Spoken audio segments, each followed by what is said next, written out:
Premier vice-président du Césaire, mes chers collègues, première région industrielle de France et la plus dynamique sur la recherche scientifique, Auvergne-Rhône-Alpes est reconnue de tous pour l'excellence de son écosystème.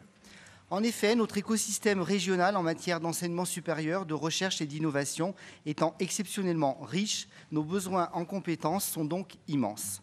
Nous manquons d'ingénieurs et de techniciens, c'est un diagnostic partagé sur tous les bancs de cet hémicycle. Nous devons donc en former davantage pour répondre aux besoins de recrutement de nos entreprises.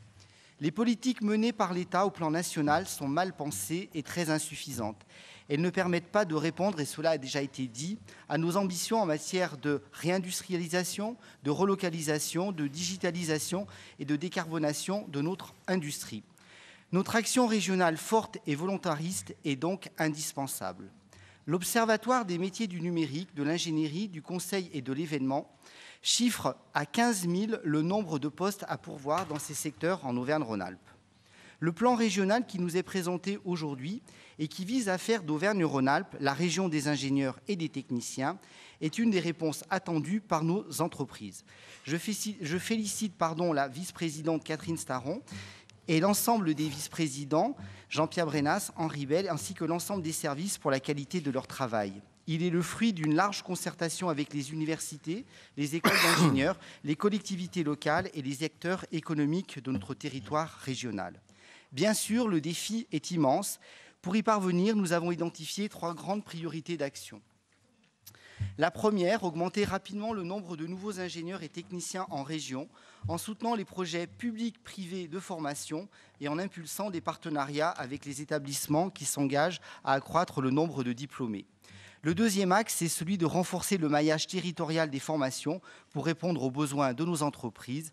Et enfin, le troisième est d'attirer et conserver nos talents en valorisant davantage les métiers techniques de nos industries et en favorisant la culture scientifique et technologique et sa distribution.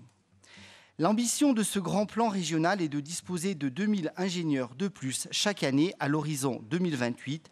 Vous l'avez compris, mes chers collègues. Nous allons donc soutenir les écoles dans leur action de diversification et d'élargissement de leur mode de recrutement.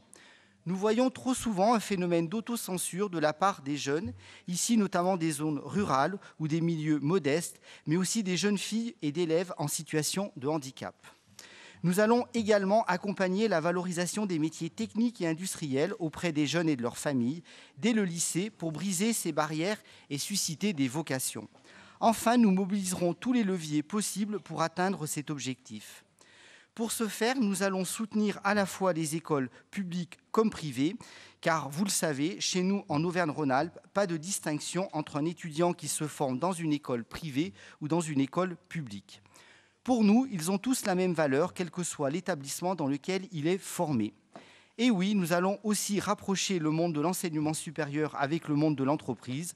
Nous allons favoriser le décloisonnement en faisant entrer les entreprises dans nos écoles. Nous allons même développer l'apprentissage parce que nous considérons que c'est une voie de réussite, le chemin le plus court vers l'emploi, notamment dans l'enseignement supérieur. Car contrairement à certains ici qui prônent la décroissance, nous souhaitons encourager l'installation de nos jeunes diplômés en Auvergne-Rhône-Alpes, conserver les talents et renforcer l'attractivité de la région pour rester la première région industrielle de France.